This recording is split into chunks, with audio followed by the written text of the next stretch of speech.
Yerdi biz berbeşimiz gerek. Yerdi biz berdik, Kerketal'dın kempini kiyeriz.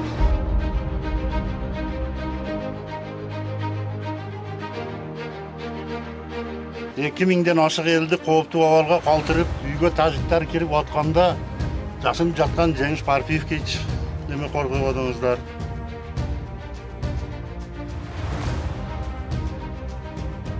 Мақсат еліміз, қырғыз еліміз, мекеніміз, ұйып мекенімізді сақташ үшін.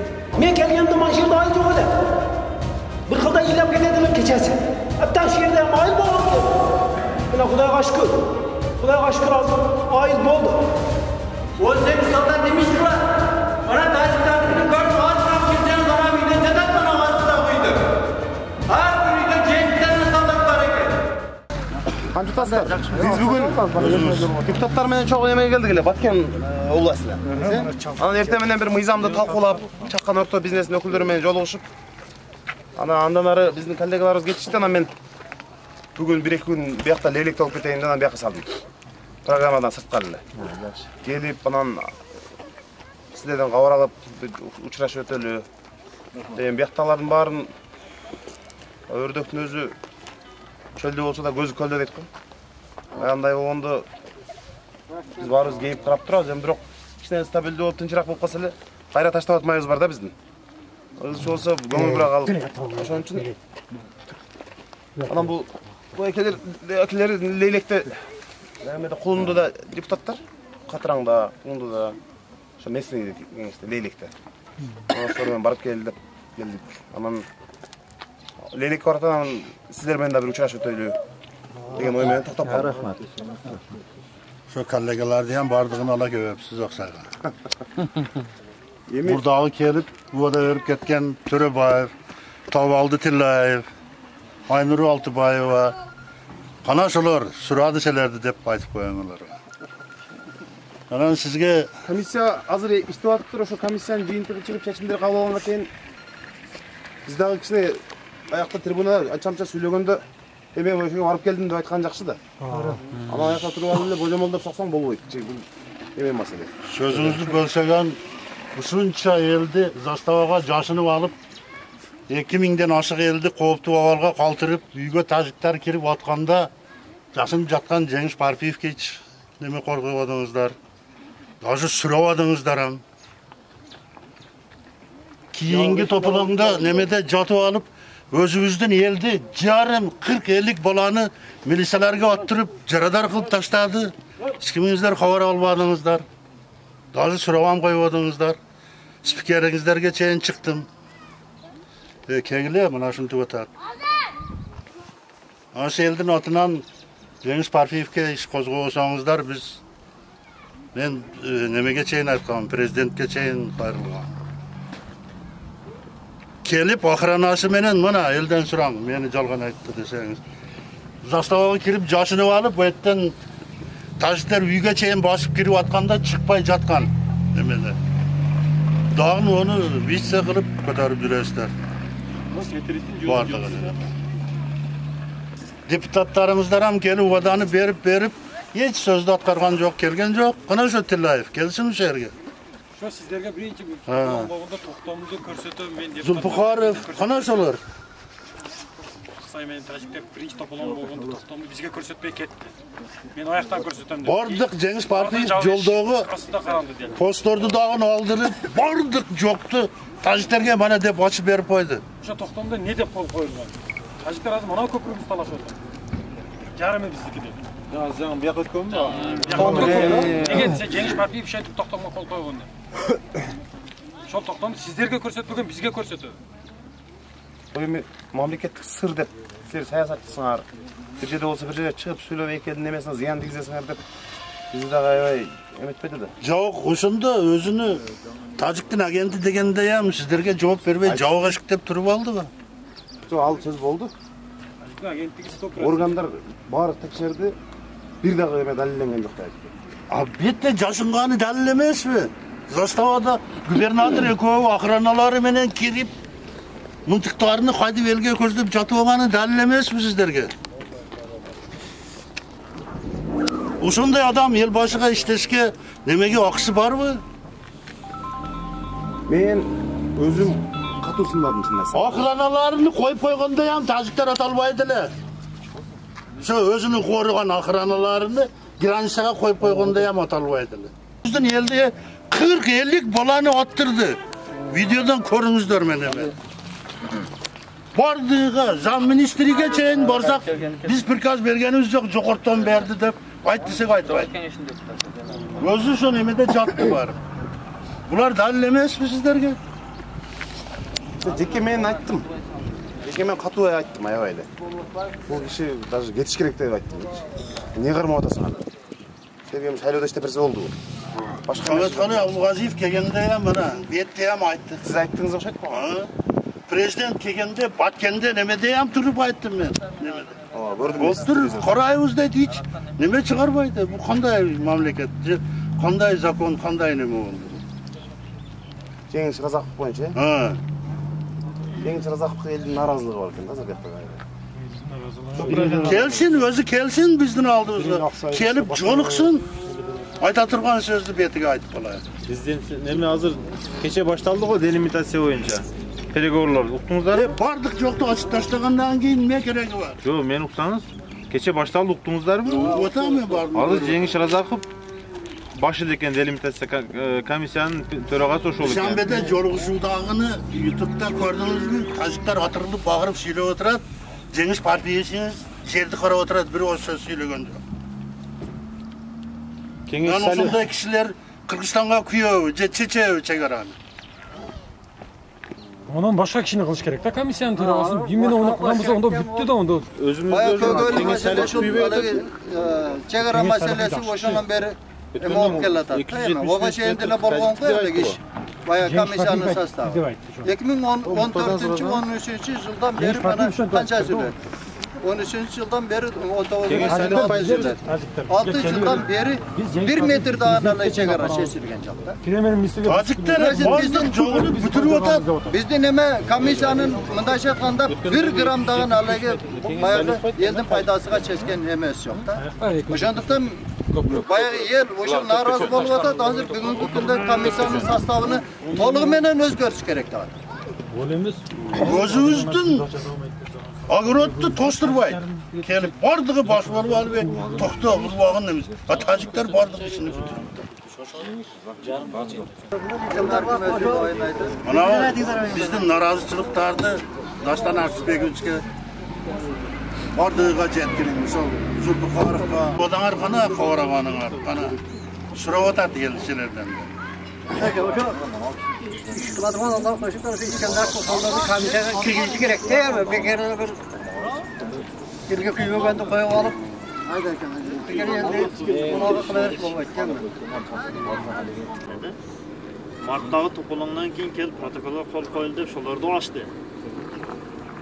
Cengiz Partiyevich o'zi bosh bo'lib protokolga qo'l qo'ydi, ochtirdi. Mana kecha qaytadan qo'yamiz deganda oxir ne bo'lib ketdi. Ular Jakorga qata tamoyin salamiz deb. Jana boshqa blokdan ko'rsatdim o'shadan o'tdi. Olgan narsani qaytib qo'ya olmay qoldi. Yo'q, Ularni olishning ne keragi bor edi. Sol turganda turadilar-da, uni olib qo'yib, ham qayta o'rniga qo'ya olmay qoldi. Qo'yavizsa bular Jakorga qata tamoyin salamiz deb. Landın granisasını vapşı cevaptılar, gerek emez. Вот именно şol gerek. Emesiyem. Cevaptılar var yoktu bana. Yollayam bu türküle daha Kırgızistan'da vapşı tazikli cevaptılar, gerek emez. Bir ay yapsanız da özleri keleti. Vapşele cevapsın. Bir ayda keleti özleri, kalağın mızıkana oynayın. Turum, bir ayda yapsak itoğu bilineti. Tuğanlar da iyiye kelet. Moş bir yıl cevaplat, moş 10 yıl, moş 5 yıl cevaplat. Көп нерсesi bizden göz karandaların, Turaba elden çekeradi. Joğadı şuradan mı? Yolu şu yerden, şerden ötet yol. O yerden yol salı versek. Janandары. Bizde yerde bir yerden tosып turup koya turgan bolsоңуз бул кайрагаш менен мына жаңы салынган жол менен баардыгы каттап коюш керек да бул. Барыкты. Eline vattana barıp. Şunday карап коюш керек. Çerez kolundu. 150 kilometr uzatып коюш керек. Barıqda alып barıp mayaqna ele. Şonda olur başı. Mına da bunu. Çene şundan leylik menен ötsün. Liline vatkan. Hem yol berбей коюшка акың жок болсо керек а законда. Анклавка жол береби өзү? Берет. Жол беребиз. Biz бербейт эмес, беребиз. Мына жерден өткөн деп коебуз гана. 150 километр 3 күндөн кийин өздөрү жалынып келди. Кечелер айткан жерден эле өттүк аяк. Булардын калкынын саны боруктукка канча дедик? 40 миң да мына. 40 миңден ал жак бул жагы, мындан ашыгыраак. Может аз, может көбүрөөк эмшел тегереги деди. Эл менен элдики жакшы элеби мамиле мындай? Кошунада турганда. Жок, каттуу барбы? Азыр жок. Мурда жакшы эле. Азыр мисалы үчүн личный мен тажик тапсам, мынтык таппайм, мынтык тапсам тажик. Либо жерде азыр бүгүнкү күндө маршруткалар каттайт да мага. Остановка турса, жаңы маршруткалар да токтобойт. Маршруткалар каттайт. Председатель нарга. Чоңдору, бийликтегилери келип, өздөрү чогулуш кылып, кыргыздар менен вообще немени үзгүлө деп айтып атат. Өздөрүнөн келип айтып атат. Мамиле кылып Мамиле кылып жума намазда, мечитте, чогулушуда чоңдору өздөрү барды келип айтып атат. Алардын чоңдору тынчтыкка саясатта бул жерге жетпейт. Олардыкы наоборот болуп атат да, бийлик тукуруп атат элди. Давай. Граница чечилип калганча 1 метр болсо ham алып кала бергиле. Бийлик даже колго автомат берип атат граждандарга. Ат кыргызды деп. А биздики наоборот да. Тур деп өзүңдү атып атат. Немеде интернетте көргөн болсоңуз, же биздин бийлик командир Шок Искандарды Биринчиден сиздерге рахмат. Лелек ойгон эле келет, а? Кечегиден кийин лелек ойгон. Лелектин акими постоянно сиздерге лелектин акими сиздерге каршы иш кылып келди. Туурабы? Туура. Постоянно иш кылып келди. Кече дагы мен эмеде болгондо вообще мен айтпай турган сөздөр лелек эми көз ачылды. Биз давно айтып келгенбиз, чегараны чечкиле деп. Кече Жакөрүктү тосуп койгондон кийин бардыгын көз ачылды. Шоктун келгенден кийин бу жерде климат өзгөрдү. Молодец. Шок келгенден кийин вообще эми өзгөрдү. Тажиктер көрдүү болуп кетти өзүнчө. Биз тажиктер никогда духу түшкөн эмес. Биз баягы төрөлгөндөн бизге ата баба генетически бизге салган да. Сарттам айлангыча ошо биз бул өлүп калсак дагы коркпойбуз бул нерседен, тажиктанчы. Биринчиден. Анан экинчиден Кудайга шүгүр судун башыбыз. Бирок мына жерде турган ар бири батыры. Эгерде шер кете турган болсо лелегин тең эле аңгылапта калат. Мына Тавалдыга дагы айттык. Тавалдыга дагы айттык, башкасыга дагы айтып атабыз. Бу жерде Жеңиш Шаразаков чемпион эле Тажикстан. Ону моюнга алыш. Биз делимитация демаркация комиссиясында айтып атабыз, мына жерде биле турган адамды койбосоңор биз утулабыз деп. Мына Үкам Шайыр 5-6да мына шу сиздердин депутатыңыздар, Лелектин депутаттары бизди жогору жака жөнөттү. Баргыла деп. Ол неме болду? Мен жердеги депутаттар Максат деген депутат биринчи баягы ким мына жерде Манон деген рекет барбы? Шо чыгып туруп баягы кыргыздар кууган экен бар жерде. Наркоборон. Тажикпи ал? Тажик. Шо наркоборон куугандан кийин 3 күндөн кийин келип шагыл төгүлүп атат. Туурабы? Шагыл төгүлгөндөн кийин автоматически фундамент куюлуп атат. Анан кийин шонон кийин Манон куугандан кийин депутаттар келип туруп первый зам губернаторга барган экен. Ол киши келип айтты, мына тажиктики. Искандаров айтып атат. 91-жылгы карта боюнча тарыхый дагы бол именно 275 метр Жакөрүк бол биздин жерде атат. Ол биздин жерде атат. Мына Рахмон менен жолукканда дагы, Жээнбек экөө жолукканда дагы делимитация демаркация комиссиясы 2 адам барганда мен айттым деди. Шеф, мына документтер полный биздики, жер биздики. Искандаров полный шо жер биздики деп аткандан кийин зам губернатор барып туруп онуку деп айтып атат. Кеңеш Салихов. Кеңеш Салих. А мына азыр телефонун көтөрбөй губернатор экөө жолугуштан качат. Бул мындай болбойт да. Биз айтып атабыз, биле турган адамды койгула, биле турган адамды койсоңор, мылтыксыз эле чечилет бул вопрос. Эгерде мылтык боло турган болсо, мылтыктан не кылабыз? Айла жок. Туурабы? Айла жок. Мылтыктан не болду? Биз раз мындай Аксайды кеткенден кийин Лейлек Момин Аллах акбар Жергеталдын кепини кийебиз. Жергеталды мен билем. Целый район калды да анклавда. Жергетал тарыхыда документальный биздин жер экен. Жергеталда дагы биринчи Тажикстанда болгон гражданский согуш именно кыргыздар менен өзбөктөргө болгон. Шо жердегини зарайына көчүп кетип атканда тажиктар үйүнү айткан экен. Мына кыргыздын үйү меники, мунуку депчи. Азыр шоктун башында шо бар. Не бар? Биз эч нерсени билбейбиз. Мен шого айттым, любой нерсеге даяр болойлу. Коңшулар менен биз тең ата сүйлөшөлү.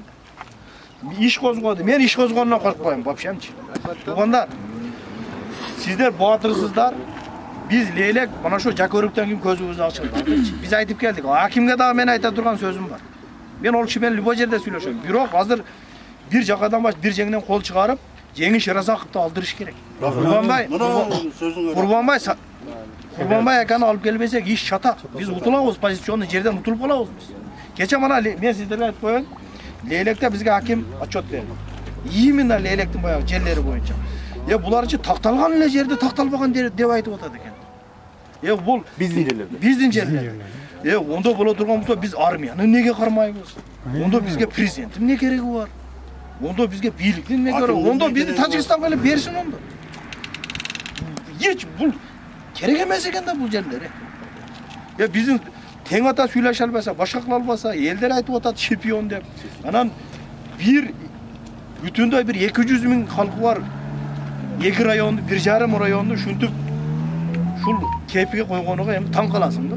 Неге деген суроолор өтө көп. Неге деген суроолор өтө көп. Мына билебиз бул жогору жакта кимдин бизнеси бияга болуп атат, кимдики ояга болуп атат. Şu кеңештин, айылдык кеңештин депутаты болсок дагы барып до конца биз аяга чейин турабыз. Рахмат. Шого мына азыр дагы депутатыңыздарды чакырып атабыз. Дагы кошмо жыйын кылабыз. Мына кече Лейлекте кошмо жыйын болду. Азыр дагы кошмо жыйын кылды. Жогору кеңештин депутаттарына мына эме кылдык. Мына Жанар бизди биринчилерден болдуруп, Жанар мына рахмат үкө сага. Биринчилерден болдуруп, проблеманы айткан кишилерди укпайсыңар, неге кылмыш иш козгойсуңар деп жогору кеңештин трибунасынан ушул кишилер айтып. Ана кийин мынау сиздерге кылмыш ишти козгондо биякта канча жүрөгүбүз бар. Мына жерде азыр эми муну караңыздар. Мына жерде биз позициябызды неме кылып депутаттарыңыздар барбы? Кана бюджетиңиздер канча? Бир жылдык бюджет 5 миллион төгөрөйүн. 5 миллион. Мына жергечи биз айтып атабыз. Элди кармап калыш үчүн кайтарылсыз акчаны бериш керек. Именно бу жерде ач бала менен ток бала ойнобойт. Тажиктардын положениясы кандай? Биздики ошондон полный biz şu yerге şartı түзүп беришибиz керек. Ana şu айлык бүтүнү кармашыбыз керек аксайдычы. Жол чики-чики болсун, үйлөргө суу кирсин. Эртең мен айтып атам да, мына жерде мына мисалы үчүн мына кишилер жашайт, улак сакалдар жашайт. Олардын аялдары менен өздөрү жашабайт жаш балдар. Потому что Афганистандын эле положениясында жашайт да бу кишилер. Эртең анау балдардын келинчектери жашабайт, тажик ошондой кылып. Уже кетип атат. Уже элдер уже бияга кыз бергенге коркпабызды башка. Биз айтып атабыз да Жанар, мына жердечи элге дух бериш үчүн чөнтөгө салыш керек саканы. Саканы салыш керек. Бюджеттин баягы местный бюджетти көбөйтүш керек. Шайлаганыңыздар деген бир нормальный өзүңүздөр билесиздер эми. Иштей турган адамдарды духу барлар шайлабасаңыздар, чөнтөктө боло турган болсо духан болот. Бүт жактуу өкмөт карап турган болсо тең ата сүйлөшөт да.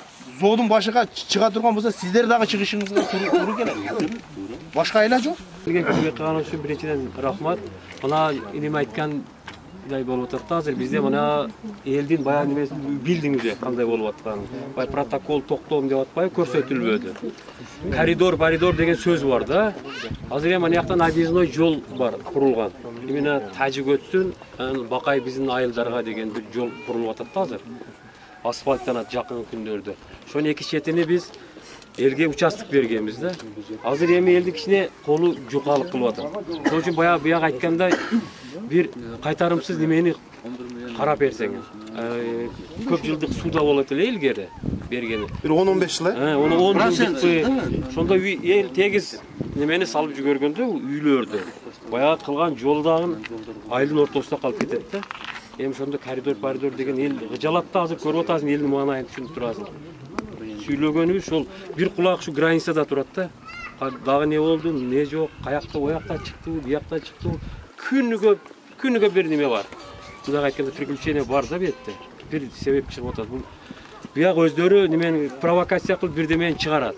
Ошон үчүн жаштарды кармап калыш үчүн эң эле бир суранган ошол сууда керек да бизге. Көп жылдык. Көмөнүктү бир банк менен сүйлөшүп туруп, жаштар тегиз үйдү салып, Ереске жайлы банк таша да. Насос чыгып суу чыгып атат да эми жакында. Эми үйдү салып жүгөрсөк тамдарды. Эми ana ошо жолдор ham курчалып калса, эми элдин азыр жакын ортодо демаркация жүрүп атат дейт. Элдин корккон, ойлогон бир жерибиз кетип калбасын деп атат да. Биз дагы ошону такалап атабыз да. Бербей атпайбы? Же бизди кошсо экен биз билебиз, азыр айтат элек мындай, мына буяк. Ошо Курманбай эскендерди коштугун талап кылыш керек экен. Өзүм ордуга жумушуга койдурушка аракет кылабыз. Азак алыш керек болду. Керек болсо вице-премьер кылып салыш керек. Элдин немеси кайра өзүн ордуга койдуруш керек. Туура көрсөңөр мен жакшы баягы эми ояктан келип бир ооз кабар албай, сиздер менен бир ооз учурашпай туруп эле чекирип кыйсам болбойт. Бирок сиздерге баары рахмат. Кийинчерээк дагы бир келебиз. Мына окшомдорду банк сиз айткан азыркы суданымыз. Чек арадан жерден өткөн маанилүү нерсе жок да мамлекет үчүн.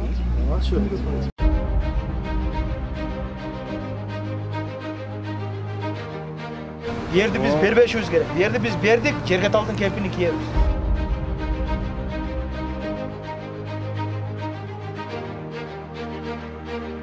Mingden aşık eldi koptu avalga kaldırıp uyga tajikler kirip atkanda жасын жатқан Жеңіс Парпиевке неме қорғап отырсыздар.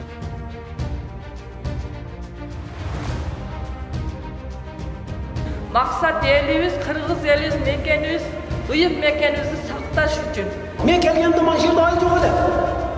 Bir xilda илеп кетеділер кечесі. Әптен жерде айыл болған еді. Мына Құдайға шүкір. Құдайға шүкір айыл болды. Ол сен мысалдан демейсің ба? Мына тәжіктардың көріп азырап кетсең ғана үйден жатады мына астында үйді. Әрбір үйде жетіден мысалдық бар екен.